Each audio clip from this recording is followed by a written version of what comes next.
My deepest gratitude extends to all of you, my cherished readers, for immersing yourselves in this heartfelt tale of exclusion and subtle justice. Your engagement breathes life into these narratives, and I'm profoundly thankful for your time and enthusiasm. On the day my wife's sister pledged her love in marriage, a moment intended for shared joy, I stood in the magnificent church hall, grasping a bouquet, eager to partake in the festivity. The atmosphere buzzed with cheerful voices and the ringing of bells, yet a strange hush seemed to wrap around me alone. I approached my wife's parents with a genuine smile, offering warm congratulations, but her father responded with a brief, stiff nod, while her mother's eyes drifted past me as though I were a ghost.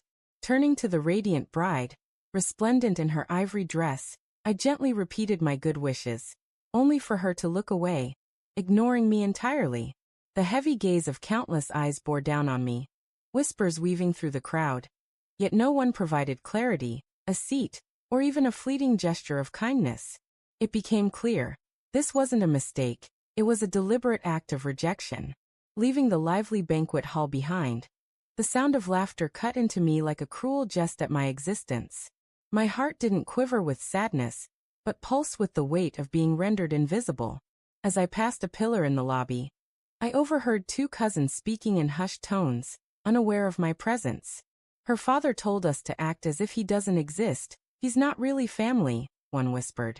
The groom's people want nothing to do with him. They think he's beneath them, the other added, their laughter piercing me more deeply than any wound. Then my phone buzzed with a message from a colleague I hadn't heard from in years. Why is your wife's family spreading gossip about you at the wedding? Attached was a telling photo from a pre-wedding gathering, my name conspicuously absent from the family seating arrangement, crossed out with stark black ink. They hadn't simply forgotten me, they had intentionally wiped me from their story. Standing there, with the faint clatter of glasses and music drifting through, I straightened my jacket, walked out the lobby doors, and left the celebration behind. Stepping into the crisp night air, fragility was the furthest thing from my thoughts. A tranquil resolve settled within me. I realized something they hadn't. When others choose to shame you publicly, their disgrace often turns back on them. By the time I reached my car, my phone was alight with notifications. One missed call, then 6, then a flood of them. I turned it off, and for the first time that day, a faint smile touched my lips. Their scheme to diminish me was about to unravel in ways they couldn't have anticipated. As I drove away from the venue, my phone persisted in its silent flurry of missed calls, illuminating the passenger seat. Hours before, they had treated me as a specter, erasing my name from their tale, smirking as if I were an outsider. Now their calls poured in, her mother, her father, even the bride who had coldly dismissed me. The irony was almost amusing. Their effort to disgrace me hadn't merely hurt me. It had exposed their own shortcomings. The cousins' whispers I'd overheard, the seating chart with my name struck out, and my quiet exit had stirred questions among the guests. Why did he leave so suddenly? They whispered. Why wasn't he included as family? Their carefully polished image was cracking, and they needed me to return to patch it up. I pulled into a secluded overlook, powered off my phone entirely, and let the night's calm envelop me. Their desperate calls faded into silence, and in that peace, I smiled, knowing they were the ones faltering now. By attempting to erase me, they had unraveled their own carefully woven facade. Back at the reception, as I relished the serenity of my solitude, turmoil broke out in the hall. Murmurs began quietly. Did he just walk away? Why wasn't he at the family table? Why was his name missing from the chart? In a room filled with wealthy in-laws, lifelong companions, and business associates, appearances were everything, and their impeccable wedding was turning into a scandal. My wife's father, red-faced and sweating, tried to brush off questions with a strained laugh, claiming I'd been summoned away for an emergency. But as an hour passed without my return, his excuse fell apart. Her mother, her voice edged with panic, made calls from the corridor, but my phone stayed silent. The guests noticed. Oh, how keenly they noticed. The bride who had snubbed me earlier seethed, muttering, "Where is he?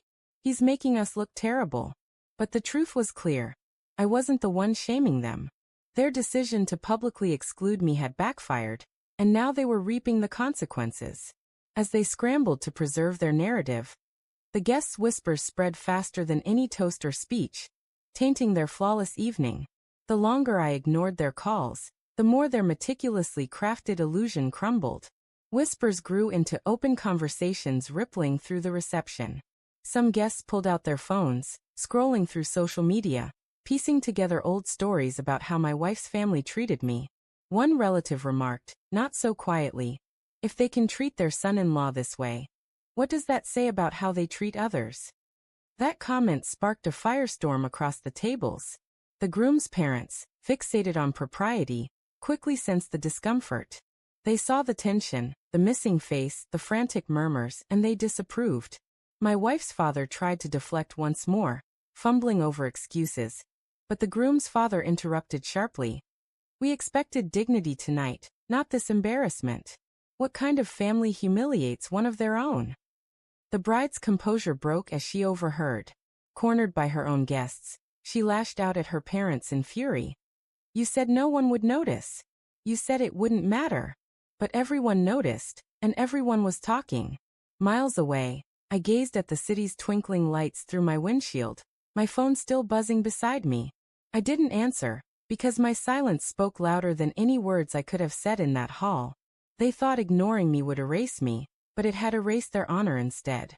By the time the cake was cut and the music softened, their pretense had completely collapsed. Even with my phone off, notifications piled up when I briefly checked. 17 calls from her father, 14 from her mother, 8 from the bride, and countless texts begging, "Please come back, people are asking questions. It looks awful without you here. If you care about this family, please respond." The irony was both bitter and gratifying.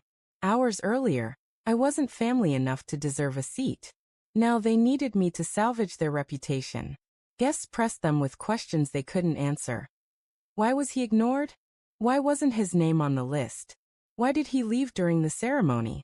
Each question deepened their wound. Her father made a scene, loudly insisting I had urgent family obligations, but no one believed him. The groom's side looked appalled, and the bride broke down in tears, blaming her parents for ruining her day. Still, their calls continued. I didn't return or reply. I didn't need to explain, because nothing I could say would hurt more than their own desperation unraveling before the audience they cherished. They had wanted me invisible, a non-entity, but their panic ensured I was the focal point, even in my absence. The morning after the wedding, the repercussions were only beginning to unfold. By dawn, their perfect celebration was the talk of the town. Not for its grandeur, but for its notoriety. Guests gossiped in group chats, neighbors whispered over breakfast, and relatives recounted my departure. The groom's parents, who had counted on a display of prestige, were furious. They'd aligned with a family that publicly shamed their own, sowing seeds of mistrust from the outset. "If they treat their own this way, how will they treat us?" one reportedly remarked. The marriage began under a cloud of doubt. My phone, powered back on, was flooded with messages, not angry now but pleading. "We didn't mean it that way. Weddings are hectic. Please don't ruin this for your wife's sister." But the ruin was their own doing, not mine. Their cruel attempt to erase me had left a lasting mark no apology could undo. I didn't respond or retaliate with words, because I'd already prevailed. By staying silent, by not returning, I'd forced them to dismantle their own image before the people they valued most. They thought their silence would make me disappear, but my silence was the most powerful force in the room. The ripple effects of their actions extended far beyond that night. Their attempt to exclude me at the wedding triggered a cascade of consequences that lingered for years. The groom's family never forgot the display of disrespect. What should have been a joyful union became a strained partnership, burdened by suspicion. The bride, once so dismissive, was haunted by the scandal that tainted her wedding. Every argument with her husband circled back to that evening. "Your family humiliated him. How can I trust you with mine?" Her parents' cherished image of perfection was shattered, never to be repaired. In their social circle, where reputation was as vital as wealth, the whispers endured. People recalled their treatment of me, their frantic panic, their desperate pleas. Their arrogance had exposed them as petty, their begging as weak. No amount of elegant gestures or polished smiles could erase that blemish. They had revealed their true nature, and society ensured they never lived it down. For my wife, the aftermath was a heavy load to bear. She witnessed her parents groveling, her sister's marriage strained by resentment, and their friends' subtle mockery at every gathering. Each time she looked at me, she saw the man they tried to erase, the man who walked away with quiet dignity, letting their actions destroy them. She never offered an apology, but her disdain turned to silence, her mockery to respect. As for me, I never needed to defend myself. My silence had spoken louder than any argument. They thought ignoring me would make me vanish, but my absence became the most commanding presence in the room. The crack that shattered their carefully constructed image. My retribution wasn't fueled by anger but by simplicity, allowing their arrogance to collapse under its own weight. Years later, when their eyes revealed regret, I offered the same quiet smile I wore that night. Was my response justified? I believe it was, as their cruelty deserved the natural consequences of their own unraveling. What do you think, dear readers? Share your thoughts below, and if this story speaks to you, share it with someone who needs its message of quiet resilience. Stay bold, stay true, and stay tuned for more stories of betrayal and justice.